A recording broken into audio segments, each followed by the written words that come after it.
तेजस्वी यादव के साथ जाने पर एक ही नेता हो सकता है ना, एक म्यान में दो तलवार तो होगा नहीं। या तो तेजस्वी नेता बनेंगे या चिराग नेता बनेंगे। चिराग पासवान पर तेजस्वी यादव भारी पड़ेंगे कि किसी भी सूरत में ये एनडीए को छोड़ने वाले नहीं है। चिराग पासवान पूरा गुना भाग करके बैठे हुए हैं। विपक्ष में रह करके चिराग पासवान के लिए बहुत अधिक अवसर नहीं होगा। चिराग पासवान के सपोर्टर भी कह रहे हैं कि बिहार के अगला सीएम चिराग पासवान है। तेजस्वी यादव नहीं चाहते हैं कि वो बिहार में एक्टिव हो, क्योंकि इनसे बेहतर वक्ता वो हैं। कन्हैया कुमार की एंट्री होती है, वो हर जगह एक्टिव होते हैं, लेकिन बिहार के हैं। लेकिन बिहार में उनकी बहुत सशक्त भूमिका देखने सुनने को लोगों को नहीं मिली। तो जदयू ने तो कुछ नहीं खोया, लेकिन चिराग पासवान ने यही खोया कि उनकी पार्टी टूट गई। बिहार एनडीए में सीटों के समीकरण को लेकर हर तरफ चर्चा हो रही है और इन चर्चाओं के बीच चिराग किसी भी वक्त भारतीय जनता पार्टी एनडीए को छोड़ सकते हैं और राष्ट्रीय जनता दल इंडिया गठबंधन में शामिल हो सकते हैं। यह भी चर्चा खूब हो रही है।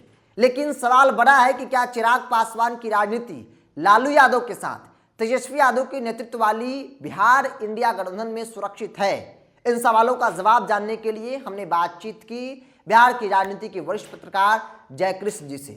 उन्होंने क्या कहा है, पूरी बातचीत को सुनिए। सर, चिराग पासवान को लेकर जो माहौल बन रहा है पटना से लेकर दिल्ली तक कि वो एनडीए को टाटा बाय बाय कर सकते हैं, भाजपा को छोड़ सकते हैं, तो क्या लगता है कि चिराग की राजनीति यहाँ सेफ नहीं है? लालू यादव के साथ सेफ होगा, इंडिया गठबंधन में सेफ होगा?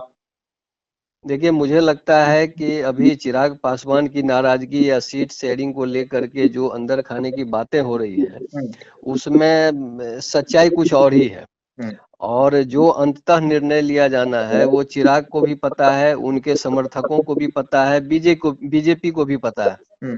और चिराग पासवान पूरा गुना भाग करके बैठे हुए हैं कि आज अगर हमको महागठबंधन में 8 सीट और 10 सीट की जो बातें कही जा रही हैं, वो 10 सीट इनके राजनीतिक भविष्य के लिए नुकसानदेह ही होगा, ये वो समझ रहे हैं। क्योंकि एनडीए में अगर रहेंगे तो एनडीए में क्या है कि इनके गृह प्रदेश बिहार से लेकर राष्ट्रीय राजनीति तक जो है इनके लिए संभावनाओं का द्वार खुला रहेगा। और ये दोनों स्तर पर जो है सक्रिय रहेंगे और अपने क्षेत्र का विकास करेंगे, बिहार के लिए जो है मजबूत आवाज बनेंगे।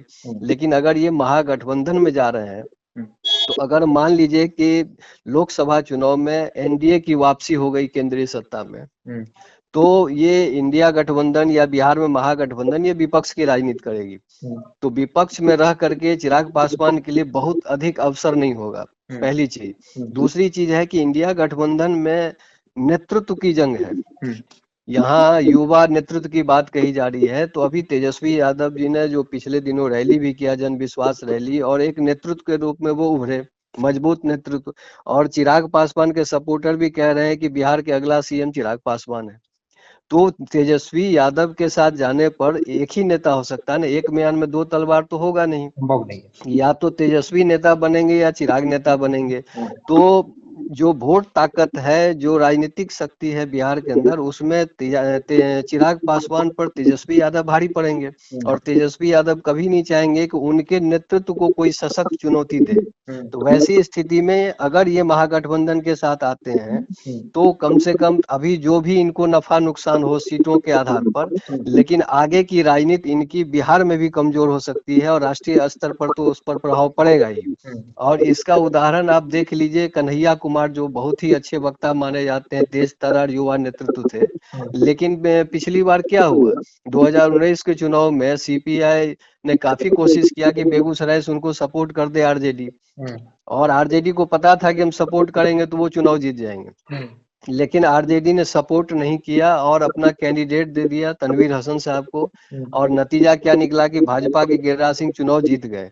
और उसके बाद आप देख लीजिए तो कांग्रेस पार्टी में कन्हैया कुमार की एंट्री होती है, वो हर जगह एक्टिव होते हैं, लेकिन बिहार के हैं, लेकिन बिहार में उनकी बहुत सशक्त भूमिका देखने सुनने को लोगों को नहीं मिली। कभी कभार किसी कार्यक्रम में वो आए। तो इसके पीछे भी ये चर्चा रही कि भाई तेजस्वी यादव नहीं चाहते हैं कि वो बिहार में एक्टिव हो, क्योंकि इनसे बेहतर वक्ता वो हैं। तो अगर वो उभरे और जनमानस उनके साथ बढ़ चला तो वैसी स्थिति में फिर तेजस्वी यादव के नेतृत्व के आगे में एक चुनौती सामने खड़ी हो जाएगी।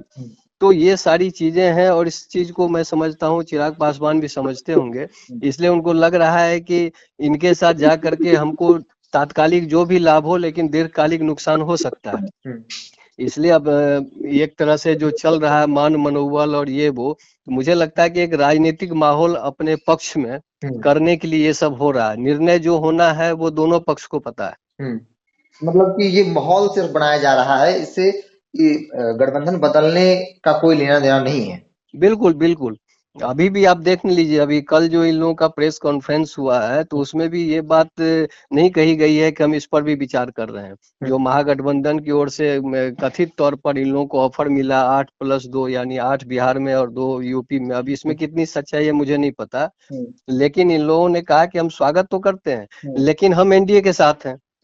तो मतलब साफ हो गया, इससे संकेत मिल रहा है कि किसी भी सूरत में ये एनडीए को छोड़ने वाले नहीं है। हाँ, एक तीसरे मुद्दे पर बात हो रही है कि 2020 में जो विधानसभा चुनाव हुआ था तो कहीं चिराग जो है नाराजगी में न इधर न उधर, यानी न महागठबंधन की ओर न एनडीए की ओर, अकेले सब सीट पर लड़ जाए। तो मुझे लग रहा है कि 2020 में उसका कोई फायदा तो इनको हुआ नहीं। ठीक है, जदयू को नुकसान हुआ और ये लोग हमेशा कहते रहे कि हमने जदयू को तीसरे नंबर की पार्टी बना दी। तो तीसरे नंबर की पार्टी बना दी, उसको नुकसान क्या हुआ? संगठन उसका है ही, मुख्यमंत्री उसके ही हैं और राजकाज में उसकी प्रमुख दखल अंदाजी है।